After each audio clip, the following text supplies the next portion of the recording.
에스겔 31장 10절부터 18절까지 읽겠습니다. 그러므로 주 여호와께서 이같이 말씀하셨느니라. 그의 키가 크고 꼭대기가 구름에 닿아서 높이 솟아났으므로 마음이 교만하였은즉 내가 여러 나라의 능한 자의 손에 넘겨줄지라. 그가 임의로 대우할 것은 내가 그의 악으로 말미암아 쫓아내었음이라. 여러 나라의 포악한 다른 민족이 그를 찍어버렸으므로 그 가는 가지가 산과 모든 골짜기에 떨어졌고 그 굵은 가지가 그 땅 모든 물가에 꺾어졌으며 세상 모든 백성이 그를 버리고 그 그늘 아래에서 떠나매 공중의 모든 새가 그 넘어진 나무에 거주하며 들의 모든 짐승이 그 가지에 있으리니 이는 물가에 있는 모든 나무는 키가 크다고 교만하지 못하게 하며 그 꼭대기가 구름에 닿지 못하게 하며 또 물을 마시는 모든 나무가 스스로 높아서지 못하게 함이니 그들을 다 죽음에 넘겨주어 사람들 가운데에서 구덩이로 내려가는 자와 함께 지하로 내려가게 하였습니다. 주 여호와께서 이같이 말씀하셨느니라. 그가 스올에 내려가던 날에 내가 그를 위하여 슬프게 울게 하며 깊은 바다를 덮으며 모든 강을 쉬게 하며 큰 물을 그치게 하고 레바논이 그를 위하여 슬프게 울게 하며 들의 모든 나무를 그로 말미암아 쇠잔하게 하였느니라. 내가 그를 구덩이에 내려가는 자와 함께 스올에 떨어뜨리던 때에 백성들이 그 떨어지는 소리로 말미암아 진동하게 하였고 물을 마시는 에덴의 모든 나무 곧 레바논에 뛰어나고 아름다운 나무들이 지하에서 위로를 받게 하였느니라. 그러나 그들도 그와 함께 스올에 내려 칼에 죽임을 당한 자에게 이르렀나니 그들은 옛적에 그의 팔이 된 자요 나라들 가운데에서 그 그늘 아래에 거주하던 자니라. 너의 영광과 위대함이 에덴의 나무들 중에서 어떤 것과 같은고 그러나 내가 에덴의 나무들과 함께 지하에 내려갈 것이요 거기에서 할례를 받지 못하고 칼에 죽임을 당한 자 가운데에 누우리라. 이들은 바로와 그의 모든 군대니라. 주 여호와의 말씀이니라 하라. 아멘. 기도하겠습니다.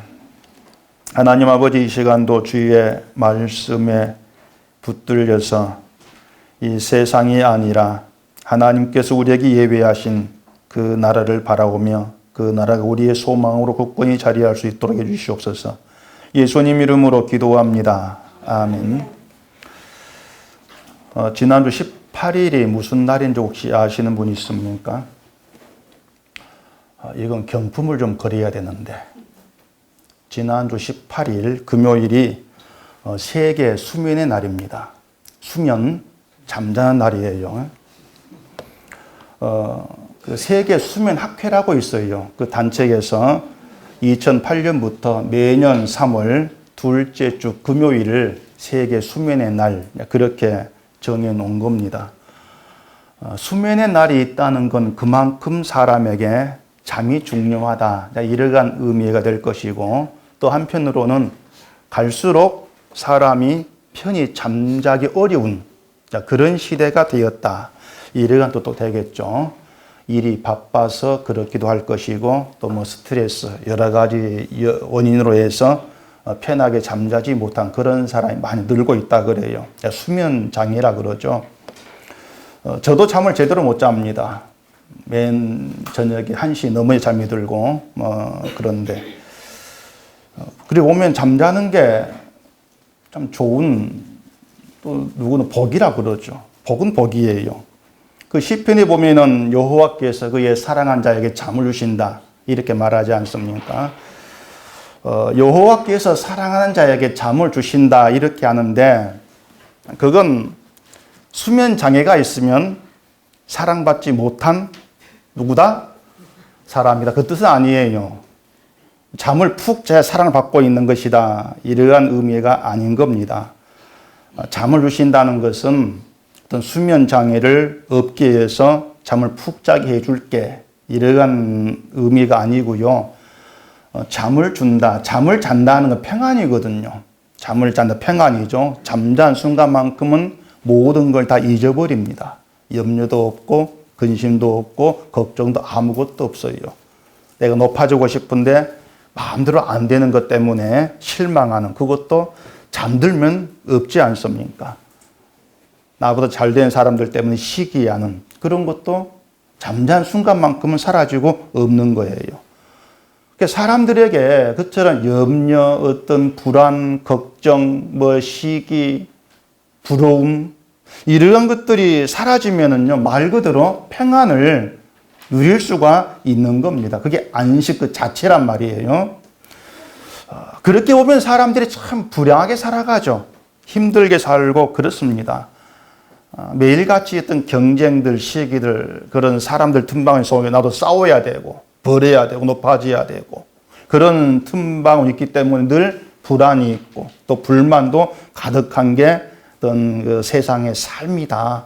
그렇게 얘기할 수 있을 겁니다. 아마 그런 삶에서 초월해가지고 살아간 사람은 그렇게 쉽지가 않을 거예요. 여호와께서 사랑하는 자에게 잠을 주신다고 하는 것은 신앙 세계를 얘기하고 있는 겁니다. 잠을 주신다고 해서 하나님이 자장가 불러주는 것도 아니고요. 수면제를 먹이는 것도 아니거든요.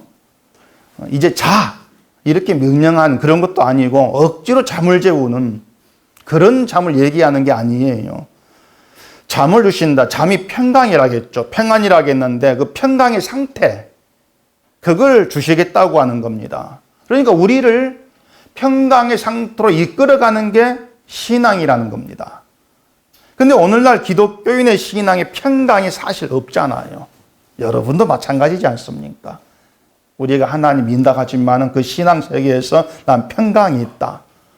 그렇게 얘기할 사람은 아마 없을 겁니다. 그러니까 평강이 없다는 게 뭐냐면요, 나를 붙드는 것에서 벗어나지를 못했다는 겁니다. 늘 뭔가 붙들려 있다, 그런 뜻이 되는 거예요. 근데 신앙이 뭔가 하면은요, 하나님과의 관계라는 새로운 세계로 들어가는 겁니다. 그게 신앙이에요. 하나님과의 관계, 그게 새로운 세계거든요. 그러니까 하나님과의 관계에서 살아가는 그 새로운 세계를 사는 그게 신앙인데, 그처럼 하나님과의 관계가 없는 단지 명목만의 신앙, 그런 신앙인 지금 태반이라고 할 수가 있단 말입니다. 하나님과의 관계에 산다 해가지고 어떤 생활이 달라지는 건 아니에요. 그런 착각, 그런 기대를 다 버리셔야 된단 말입니다. 내가 하나님과 관계에 있다. 그래서 밥 먹는 게 달라지고, 아이들 키우는 게 달라지고, 그런 게 그냥 그대로입니다. 살아가는 건 그대로인데, 다만 달라지는 게 뭐냐면은 하나님과 관계에서 모든 걸 하나님께 맡기게 되어지는 겁니다. 그게 하나님과 바른 관계에 있는 거예요. 하나님께 모든 걸 맡긴다는 거죠. 근데 그것도 잘못 이해하면 안 됩니다. 하나님께 내가 맡겨놓으면은 하나님이 내 원대로 이루어 주실 것이다. 그건 결코 아닌 겁니다. 그러니까 그런 생각들, 내가 하나님 믿으면, 하나님께 맡기면, 하나님 의지하면 내가 원하는 대로 뭔가 이루어 주겠지, 이러한 생각들이 결국 뭔가 우리를 여전히 염려와 어떤 불안과 불평과 불만으로 끌어간다는 얘기예요. 하나님께 맡긴다고 하는 것은요, 지금 되어진 일, 여러분께 되어진 그 일들을 하나님의 뜻으로, 하나님이 내게 행하신 선한 일로 받아들이는 겁니다. 그게 하나님께 맡기고 있는 거예요. 그러니까 우리가 하나님께 맡기겠습니다, 이렇게 나오는 것은 하나님이 내게 행하신 그대로는 따르겠습니다, 그런 의미가 있는 것이에요. 맡겼으니까 이렇게 해주세요, 이게 절대 없다는 얘기란 말입니다. 자, 그렇다면은 지금 되어진 모든 일이 하나님이 내게 행하신 일로 받아들이는, 그게 이제 하나님께 맡기는 것인데, 이처럼 하나님께 맡기면은 무엇보다도 이 일이 내가 원하는 대로 되어야 된다, 거기에서 벗어난단 말입니다. 벗어나줘요. 왜 이렇게 안 되지? 그런 불만, 그런 자리에서 벗어나요. 왜? 되어진 일이 하나님이 행하신 일이니까. 내가 좀 가난해도 이게 하나님이 내게 행하신 일이고, 힘든 일이 있어도 이게 하나님이 내게 행하신 일이다, 이 생각하면서 하나님이 내게 선한 일을 이루시는 분이라는 것을 믿는다면 왜 안 되냐는 그런 불평에서, 그런 실망에서 벗어나죠. 그게 신자를 평강으로 있게 한다, 그 말입니다. 평강의 세계에. 그렇기 때문에 사랑하는 자에게 잠을 주신다고 하는 것은 하나님이 사랑하는 자를 그가 우근한 대로 모든 일을 형통하게 해가지고 다 됐으니까 편히 쉬게 해줄게, 이것이 아니고 하나님께 맡기는 법을 배우게 하신다는 얘기예요. 배우게 하시고 주어진 모든 일이 하나님의 뜻대로 되어짐을 믿고 거기에 순종하는 그런 법을 알게 해줄게, 그런 의미가 되어지는 겁니다. 그렇게 해서 하나님과 관계에서 살게 하시면서 이게 곧 평강이라는 그런 새로운 세계를 알게 하신다. 그게 하나님 말씀이에요. 자, 우리가 지난 시간에 아수르의 번성에 대해서 생각이 맞지 않습니까? 하나님의 동산 에덴의 모든 나무가 희귀할 정도로 아수르가 아름답고 번성한 그런 나라였는데, 그 아수르의 번성이 뭐 그들이 가만 앉아 있어가지고 누리는 어떤 자연적 번성이 아니지 않습니까? 그만큼 번성하려면은, 그만큼 뭔가 부를 이루려면은 얼마나 많이 수고하고 일하고 애썼겠어요, 그 나라가. 그런데 그런 아수르의 번성을 하나님이 무너뜨려 버리시는 거예요. 멸망에 사라진 그런 나라가 되게 하신단 말입니다. 시편 127편 1절에 보시면 뭐 여러분 잘 아는 말씀이 있습니다. 여호와께서 집을 세우지 아니하시면 세우는 자의 수가 헛되며 여호와께서 성을 지키지 아니하시면 파수꾼의 깨어있는 헛되다, 아시는 말씀이죠. 자, 이 말씀이 여호와께서 집을 세워주니까 사람이 집을 세우는 수고를 하지 말고, 여호와가 성을 지켜주니까 파수꾼이 수고를 깨어가 지키는 그러니 하지 말아라, 이 뜻이 아니에요. 그렇게 되면 신앙은 먹고 살기 위해서 아무것도 할 필요도 없고 직장도 그만두고 집도 그냥 집에서 푹 쉬어야 되죠. 그래도 하나님께서 먹을 걸 줘, 그게 되지 않겠습니까? 학생은 공부 안 해도 시험 100점 맞게 하고 서울대 가게 하고, 꿈 같은 얘기 아닙니까? 근데 지금 그 성경에는 하나님이 세우지 아니하면 세우는 데 수고가 헛되고 파수꾼에 깨어있으면 헛되다, 이렇게 말하는 것은 사람의 수고로 모든 일이 이루어지는 것이 아니라는 겁니다. 우리가 수고했다 해가지고 이루어지는 그게 아니라는 거예요. 자, 우리의 수고로 모든 일이 이루어진다면은 하나님의 간섭은 의미가 없어져 버린다는 얘기입니다. 사람이 수고한 일이나 또 사람이 노력하는 그 일을 잘 되게 도와주는 그런 하나님으로 전락돼 버리는 거죠. 근데 그게 신앙이 아니란 거예요. 이제 그런 점에서 한국교회가 신앙을 굉장히 크게 오해하고 있는 겁니다. 신앙을 마치 그 수명다된 배터리에 충전시키는 그런 힘으로 그렇게 이제 생각을 하죠. 불이 꺼져간 장작에 다시 불집해가지고 활활 타오르게 만드는 거. 그래서 하나님 잘 믿으면은 뭐 식은 열심히 불이 붙어가지고 열심히 나오고, 자, 그런 생각을 하는데 신앙은 그런 게 결코 아니에요. 신앙은 얘기한 대로 하나님과 관계 속에 사는 것이라겠습니다.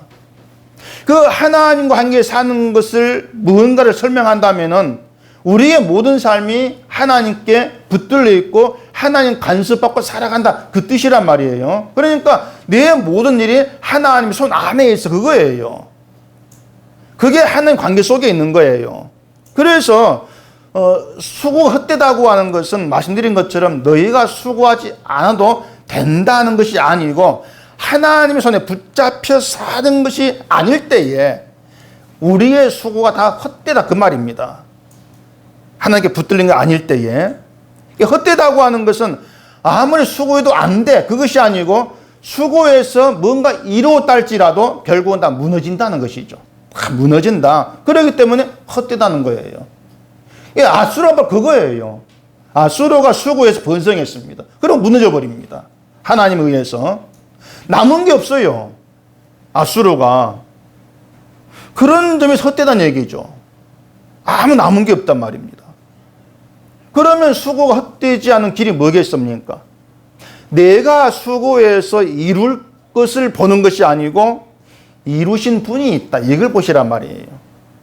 이루신 분이 있다. 나의 수고로 이만큼 이루었어, 이것이 아니고 하나님께서 이루게 하셨다는 걸 알게 되는 것이 수고가 헛되지 않는 길이란 말입니다. 애굽의 바로 왕이 강을 보고 한 말이 있잖아요. 기억하십니까? 에스겔 29장 3절에 나오는 거. 이 강은 내 것이라 내가 날 위해 만들었다. 그게 바로 왕의 말이었죠.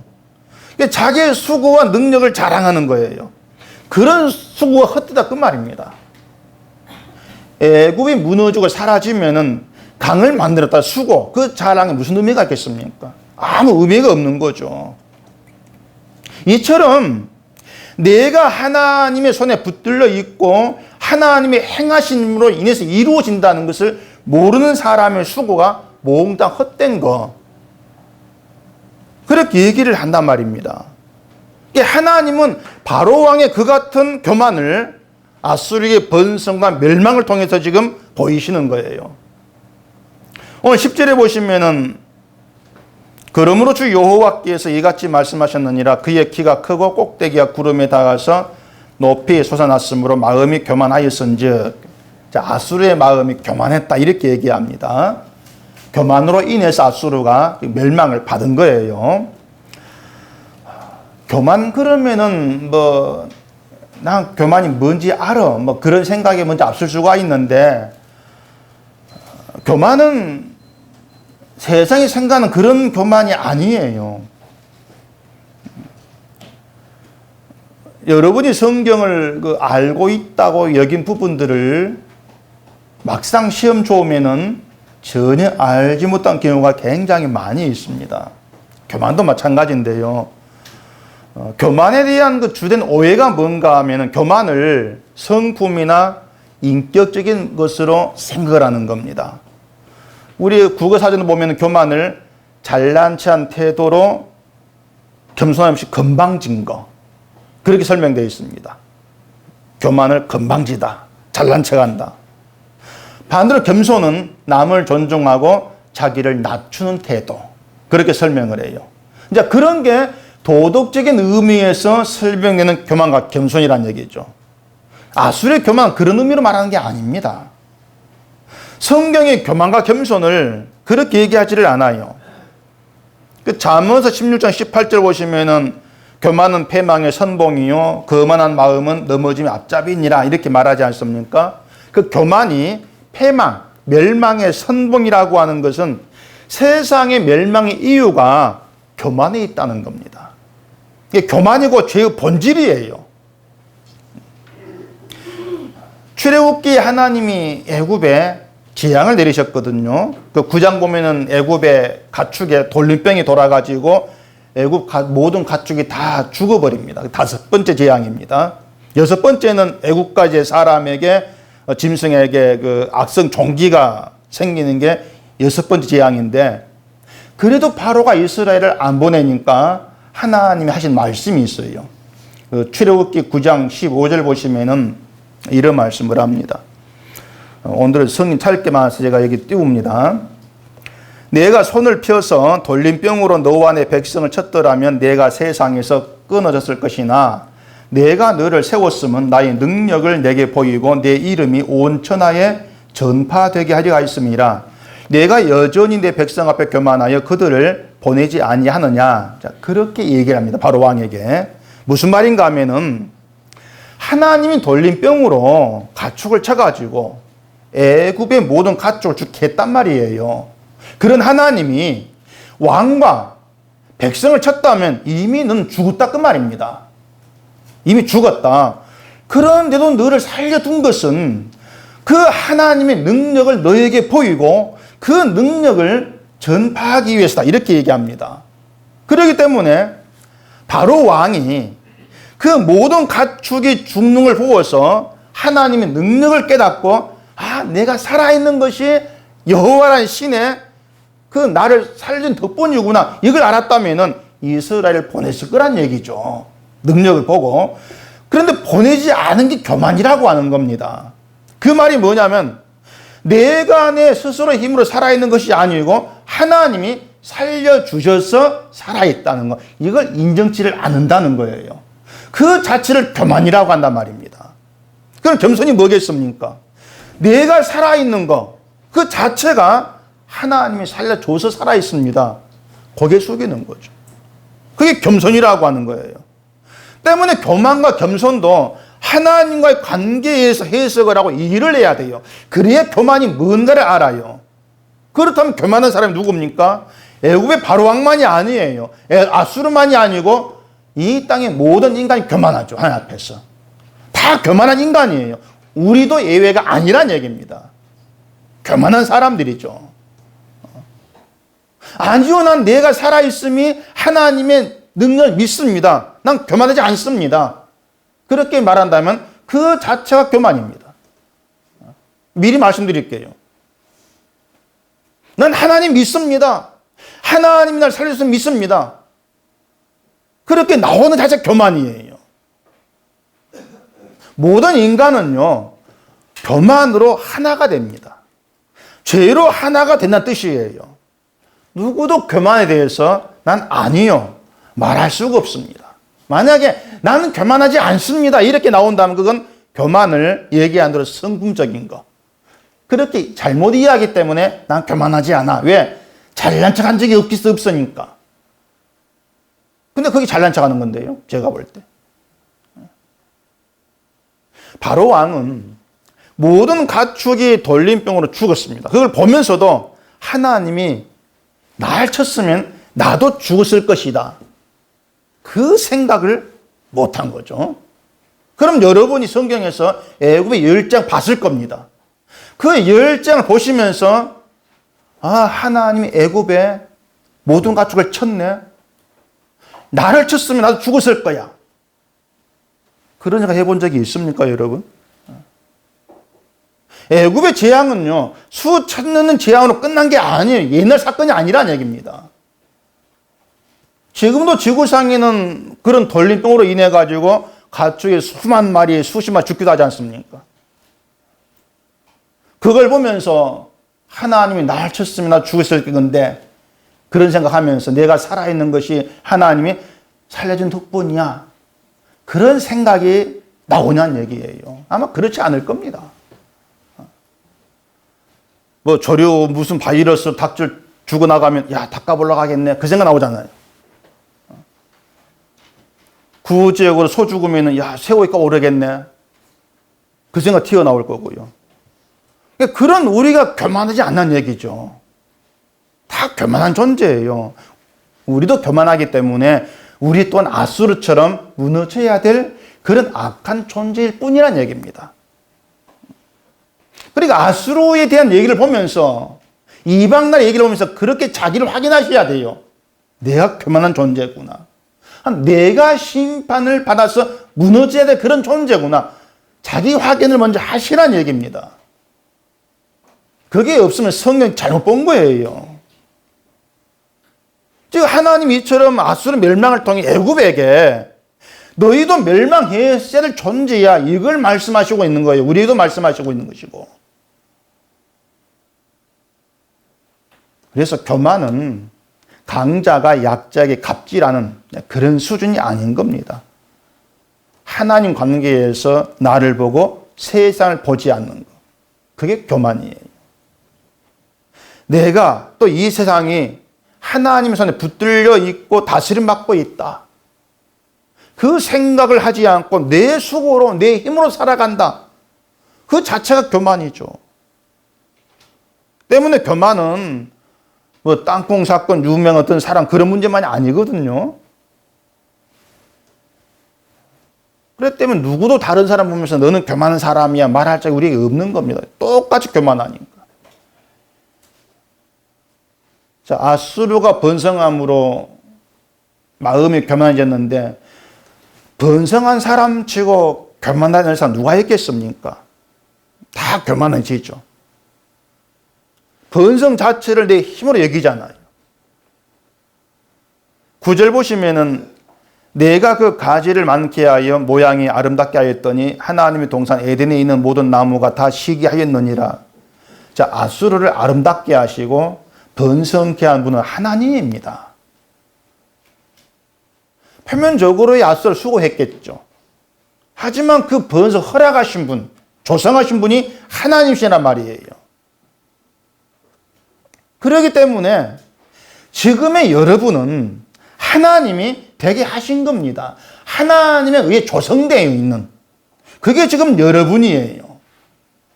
근데 우리가 지금의 내 모습에 내 형편에 만족하지 못하고 감사하지 못하지 않습니까? 불만이 가득하잖아요. 그게 하나님이 한 일에 순종치 않는 것이거든요. 그게 교만인 것이거든요. 그래서 우리가 아수르의 교만을 보면서 이방 민족이니까 그들이 하나님 믿지 않는 민족이니까 멸망당했겠지. 그렇게 보지 마시고 아수르의 교만에서 우리의 교만, 내 현실, 내가 교만한 자구나. 이걸 보시라는 얘기죠. 그럴 때 오늘 얘기가 우리에게 다가와지는 거예요. 자, 아수르의 교만한 그 교만에 대해서 하나님 어떻게 하는지 보십시다. 12절 보시면은 여러 다른 민족을 세워서 아수를 찍어버립니다. 그리고 14절 보니까 다 죽음에 넘겨주어서 지하로 내려가게 합니다. 14절 읽어보시면은 이는 물가에 있는 모든 나무는 키가 크다고 교만하지 못하게 하며 그 꼭대기가 구름에 닿지 못하게 하며 또 물을 마시는 모든 나무가 스스로 높아 서지 못하게 하미니 그들을 다 죽음에 넘겨주어 사람들 가운데에서 구덩이로 내려간 자와 함께 지하로 내려가게 하였습니다. 여기 지하는 죽은 자들 세계예요. 음부입니다. 음부. 그래 뒤에 15절에서는 그 지하를 스월로 얘기해요. 스월. 스월. 그 지하로 아수르만 내려가는 것이 아니고 아수르를 비롯한 모든 나라들이 지하, 죽음의 세계로 내려가서 함께 모이게 되는 것입니다. 그 뒤에 16절 보시면은 내가 그를 구덩이에 내려간 자와 함께 스월에 떨어뜨리던 때에 백성들이 그 떨어지는 소리로 말미암아 진동하게 하였고 물을 마시는 에덴의 모든 나무 곧 레바논에 뛰어나고 아름다운 나무들이 지하에서 위로를 받게 하였느니라. 자, 지하에 누가 있습니까? 아수르만 있는 것이 아니고 아수르의 아름다움을 시기했던 에덴의 모든 나무도 지하에 있습니다. 레바논 뛰어나고 아름다운 나무들도 이미 지하에 있습니다. 그리고 자기가 부러워했던 아수르가 심판받는 걸 보고 좋아하죠. 위로받았다는 걸 좋아했다 그 말이에요. 지난주에 말씀드린 것처럼 아수르는 에덴의 모든 나무가 시기할 정도로 부러움의 대상이었습니다. 그 번성이. 주변 나라들 아수르 의지했고 당연히 아수르처럼 되고 싶은 마음뿐이었겠죠. 그러니까 아수르처럼 번성하지 못했을 뿐이지 그 마음은 몽땅 다 아수르예요. 몽땅 그 마음은. 그렇기 때문에 아수르가 지하로 내려갔다는 것은 번성을 부러워하고 번성하려고 하고 번성지보다 나로 인해서 실망하는 그 모든 다 해당된다 그 말입니다. 거기에. 그래 몽땅 다 지하로 내려갈 수밖에 없는 것이죠. 결국에 지하로 내려갔다는 것은 모든 인간이 가야 될 곳이 지하다 그 말이에요. 음부다. 스월이다 것입니다. 흙으로 돌아가라. 하나님 말씀대로 지하 세계로 돌아가는 거. 그게 인간의 본질로 돌아가는 것이고 그것을 아수르로 보여주고 있는 거예요. 너희가 돌아갈 곳은 여기야. 지하야. 그런 얘기죠. 번성했던 번성치 못했던 지가 상관없이 지하로 내려가야 되는 것이 인간의 본질이라 그 말입니다. 이걸 생각한다면요. 세상에서 번성하고 번성치 못하고 이게 내 인생 판단의 기준이 못 되는 겁니다. 근거가 못 돼요. 자, 온갖 수고 다 해가지고 번성을 이루고 있습니다. 번성 이루어도 지하로 내려가는데요. 지하 내려갈 수밖에 없고 결국은 지하에서는 수고한 모든 헛된 거예요. 그 지하 세계에서 내가 수고해 이룬 번성이 자랑거리니까 아니지 않습니까? 음부인데. 그러니 모든 수고 헛된 것일 수밖에 없는 것이죠. 이게 바로 이것이 신자가 인생을 어떻게 봐야 되는가. 여기에 대한 중요한 이야기라 그 말입니다. 모든 인간은 죽음으로 내려가게 돼 있고 죽음에 다 모인다. 저도 여러분도 세계 갑부도 지하로 다 모이게 돼 있습니다. 그렇기 때문에 인간을 판단하려면요. 번성이 기준되면 안 돼요. 번성이 아니고 죽음. 그 죽음이 기준되어 가지고 판단돼야 돼요. 그래야 정확한 판단이 나오죠. 그 9절서 하나님의 동산 에덴에 있는 모든 나무가 아수르의 아름다움을 시기했다고 하는데 그 에덴에 있는 모든 나무가 이스라엘을 빗대어 말한다고 했지 않습니까? 이스라엘이 어떤 착각했냐면은 하나님 믿는 자기들은 이방 나라보다 더 번성하고 잘 살고 아름다운 나라가 돼야 된다는 거예요. 예, 하나님 우리 축복해야 되니까. 축복하면 잘 살아야지 이방 나라보다. 그겁니다. 근데 오히려 이방 나라 아수르가 더 번성하고 아름답게 보이더란 얘기예요. 자꾸 아수르 하니까 만수르가 생각이 나는데, 만수르가 누군지 아십니까? 만수르 아랍 왕자, 그 재산이 40조인가 되는 그 석유 갑부예요.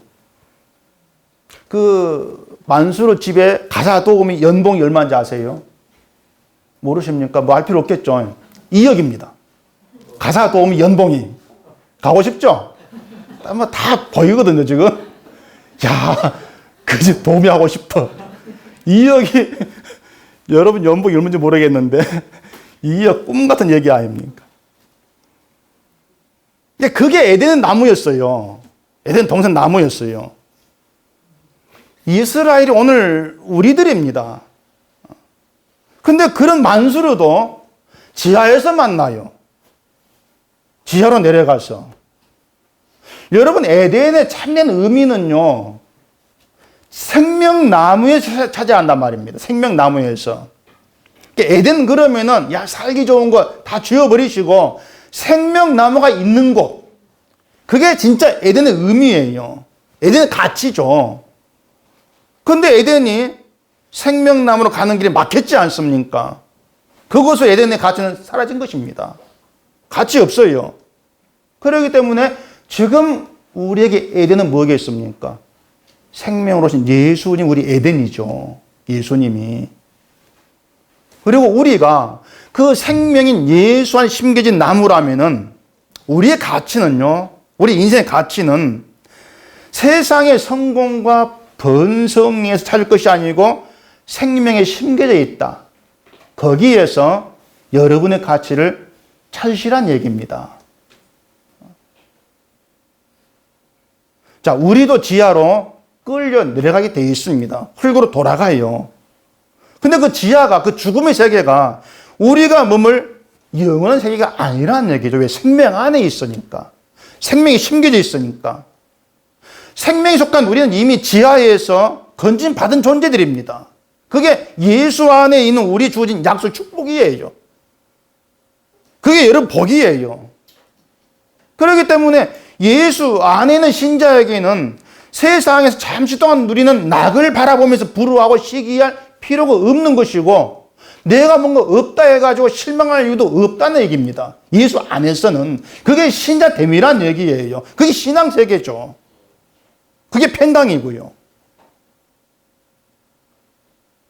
다시 말하지만 인간에 대한 최종적인 평가는요, 모두가 다 지하에 내려가 있는 상태에서 누가 그 지하에 건진받았는가, 그걸로 봐야 한단 말입니다. 세상은 그처럼 하나님과 관계에서 바라보는, 그게 겸손이에요. 그게 복 있는 사람이죠. 겸손은 낮아짐인데, 그 낮아짐이라고 하는 것이 환경적으로 가난해지는 거, 그런 낮아짐이 아니고 예수님을 십자가에 못 박은 죄인 나라는 걸 아는 겁니다. 그게 겸손이에요. 그럴 때 신자는요, 예수님의 불쌍히 여기심, 거기에 마음을 두게 되죠. 날 불쌍히 여겨주신 거.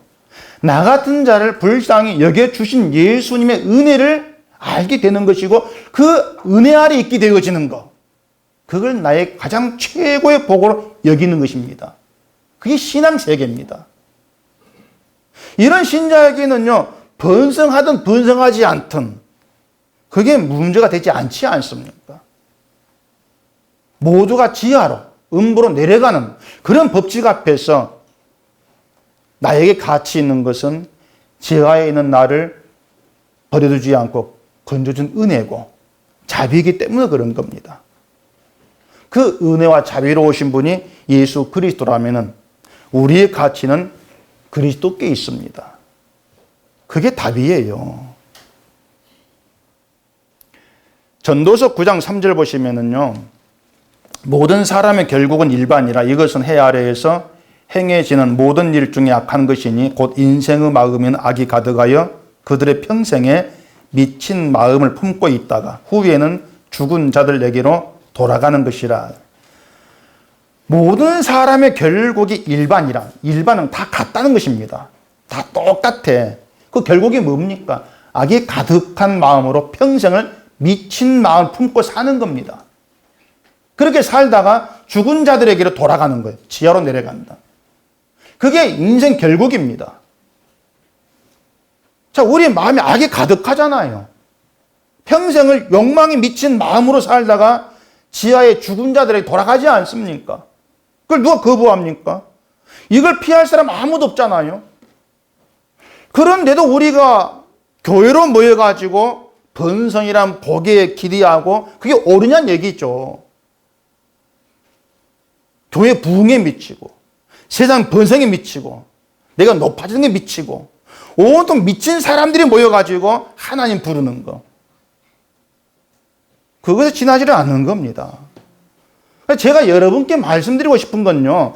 그런 현실 속에서 함께 미친 마음 품고 가지 마시고 악으로 가득한 우리를 불쌍히 여기고 대신 저주의 길로 가신 그분을 좀 보시라는 얘기입니다. 그분을 바라보자는 얘기죠.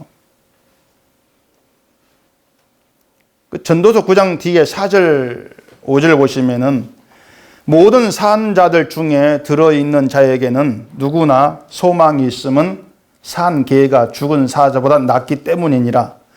산 자들은 죽은 줄을 알되 죽은 자들은 아무것도 모르며 그들이 다시는 상을 받지 못하는 것은 그들의 이름이 잊어버린 바 때문이라.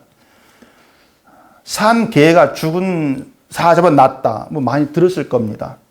왜 산 개가 죽은 사자보다 낫습니까? 뭐 때문에 그렇습니까? 왜 그래요? 개똥밭에 굴러도 뭐가 낫다? 이승이야, 그것 때문에 그렇습니까? 살아있다는 것은요, 아직 기회가 있는 겁니다. 어떤 기회가 있냐면은, 지하로 내려간 사람들 보면서, 죽음에 이르는 그런 사람들 보면서, 나 또한 지하로 내려가야 될 악한 존재구나. 그걸 생각하는 그런 기회가 있는 거예요. 살아있으니까.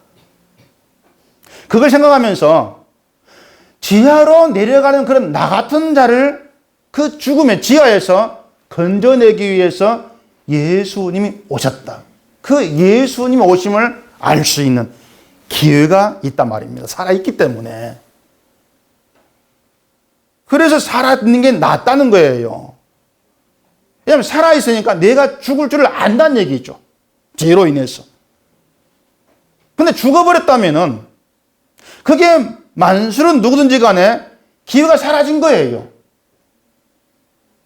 왜 죽지? 알 수가 없지 않습니까?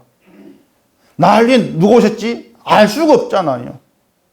그러니까 비록 개 같은 존재라 할지라도 살아있다면 그 살아있음으로 인해서 예수님이 누구신가 알고 주께 마음을 줄 수 있는 기회가 있다. 그래서 더 낫다. 그렇게 말한다는 얘기입니다. 때문에 오늘 여러분께 주어진 하나님의 축복과 은총이 뭐냐면요. 진작에 지하로 내려갔어야 될 우리를 지금 살게 하신 겁니다. 그리고 이 자리에 모이게 하신 겁니다. 이 자리에 오게 하셔서 말씀을 듣게 하시고 생명 되신 예수님께 내 마음을 둘 수 있고 주가 누구신가를 들을 수 있는 그런 기회를 허락하셨다는 거죠. 그게 여러분의 축복이고 은총입니다. 뭐 그까이 거면 이 생각하십니까? 여러분이 예수님을 믿게 되고 예수님의 은혜에 눈이 열리게 되고 은혜로 인한 감사와 기쁨이 희미하게나마 여러분의 마음에 자리하고 있다면 그 모든 것이 하나님 여러분을 지금 살게 하셨기 때문에 그렇게 되어진 겁니다. 죽었으면 기회가 없지 않습니까? 그걸 좀 깊이 생각하시라는 얘기입니다. 그 사실을. 비록 우리가 남들처럼 넉넉하게 살지를 못하고 힘들고 어렵고 또 병들었고 했다 할지라도 하나님이 지금 나를 살게 하시는 그 덕분에 복된 말씀을 들을 수가 있습니다. 은혜와 사랑이 내게 위로가 되는 것을 경험했습니다. 복된 거죠. 은총이죠.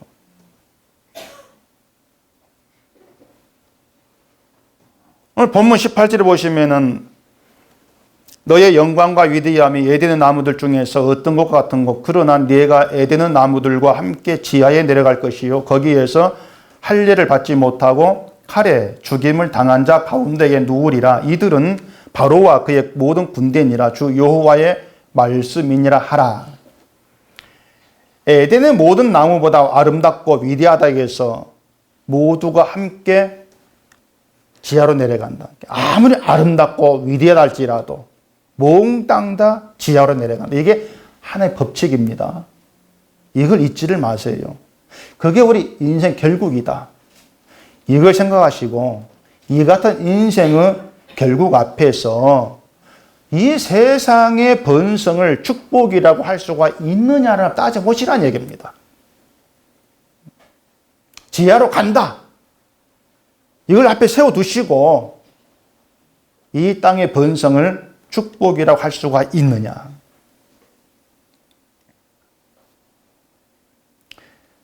지하 세계를 앞에 두고 볼 때에 하나님께서 우리를 살게 하시고 예수의 피의 은혜를 알아가게 하시는 것, 그렇게 간섭하시는 것, 그 길로 이끌기 위해서 나를 붙들고 계시는 것, 그보다 복된 건 없습니다. 그게 진짜 복된 겁니다. 이게 진정으로 복 있는 것이구나. 이걸 알게 되어진다면요, 내가 원한 대로 안 된다고 실망하기보다도 하나님의 뜻대로 되어진다. 그 믿음으로 감사하게 되죠. 그게 하나님께 다 맡기는 것이고 그 믿음이 평강이 되는 거예요. 하나님은 사랑하는 자기 백성을 이 같은 평강으로 이끌어갑니다. 잠이 주신다는 거죠. 시편 9편 17절 보시면은 악인들이 스올로 돌아가며 하나님을 잊어버린 모든 이방 나라들이 그리하리로다 이렇게 말하거든요. 하나님을 잊은 모든 이방 나라가 스올로 돌아갑니다. 그게 세상이 망할 수밖에 없는 이유입니다. 그런 스올 속 건짐받고 천국에 들어갈 자 누구겠습니까? 하나님을 잊지 않은 자겠죠. 그렇다고 해서 하나님 잊지 마세요. 안 됩니다. 될 리가 없지 않습니까? 나는 하나님 안 잊을래. 아무리 마음 먹어도 안 되는 거예요. 우리 틈만 나면은, 정말 틈만 생기면은 세상이 취해버립니다. 늘상 하나 잊고 살아가죠. 그게 우리 처지입니다. 그러니까 그런 우리로 하여금 하나님을 잊지 않도록 하나님 일하신다는 얘기예요.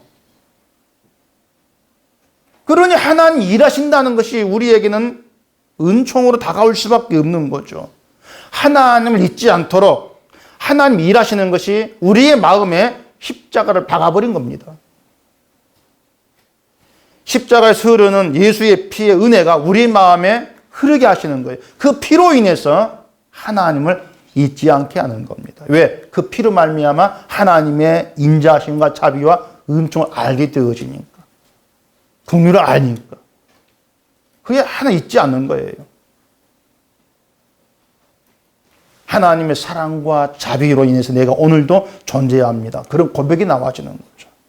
하나님을 잊지 않았기 때문에 그런 고백이 나와지는 겁니다. 그럴 때 신자는요, 지하로 내려갈 때에도, 흙으로 돌아갈 때에도 내 속에 십자가의 피가 흐르는 사람으로 내려가는 겁니다. 그리고 그 피가 우리를 지하에서 건져낸 능력이 되는 것이죠. 죽음에서. 그래서 신자는 피로 인해서, 십자가의 피로 인해서 지하에서 영원히 머무는 것이 아니라 예수님의 부활과 함께 부활되는 거다. 주님의 부활로. 그게 십자가의 증거죠. 예수님 십자가 죽으시고 지하로 내려가셨잖아요. 그리고 부활하셔서 지하의 산으로 가셨지 않습니까? 우리가 예수님 안에서 그 모든 복을 누리게 된다는 겁니다.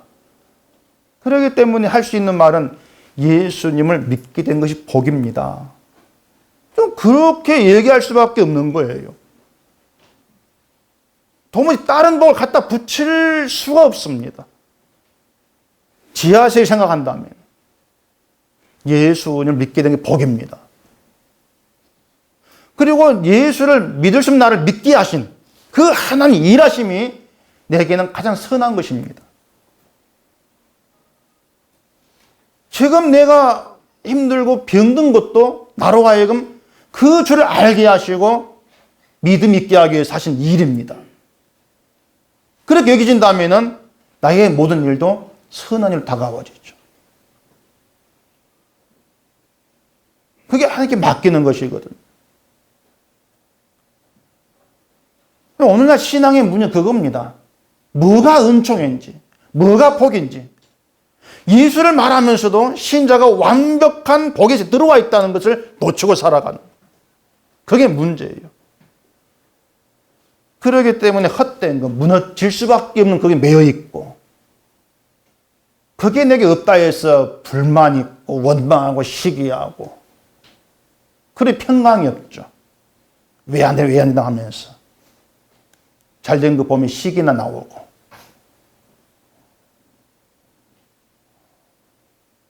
우리도 그런 모습에서 자유롭지는 못하는데 하나님은 우리를 그런 자리에서 붙들어 예수를 아는 길로 끝까지 몰아가신다는 거.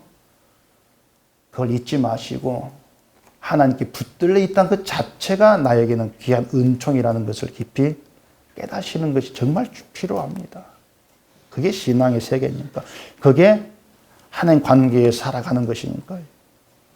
예수 그리스도 안에 있는 신자라면은 예수 그리스도 생명의 세계에 속한 신자답게 세상 누구보다도 복된 자로 살아가십시오. 그게 신앙의 자존심입니다. 세상에 꿀리지 않는 거죠. 만수르 앞에 안 꿀리는 겁니다. 지하를 생각한다면 너도 나 지하에서 만나는데 난 예수의 배로 건진받는다. 그게 살아있을 때 당당해지는 거죠. 늘 기쁨이 있는 거죠. 그런 당당함으로 그런 복을 나타내는 그런 길로 가는 저와 여러분 되어지기를 바랍니다. 기도하겠습니다. 아버지 하나님, 우리가 해 아래에서 하는 모든 수고가 헛된 것일 수밖에 없고 모두가 무너질 수밖에 없는 것들인데 우리는 이 세상 것을 붙들고 놓지 않으려고 발버둥치는 모습을 보게 되어집니다. 이러한 모든 것이 교만이라는 것을 아수르 이 얘기를 통해서 깨달아 알게 하시고 이러한 우리를 버리지 아니하시고 찾아오셔서 간섭하시고 예수님을 알아가도록 인도하신 그 하나님의 은총을 볼 수 있는 저희가 되게 해주시옵소서. 우리의 심령 예수의 피가 흐르게 하시고 그 피가 있는 자로 지하로 내려간다 할 때 건진받고 생명에 부활된 것, 바로 이것이 우리에게 주어진 영원한 복임을 깨달아 알게 하시고 이 땅을 살아가면서 그처럼 복 있는 자로 살아가는 저희가 되게 하시옵소서. 예수님 이름으로 기도합니다. 아멘.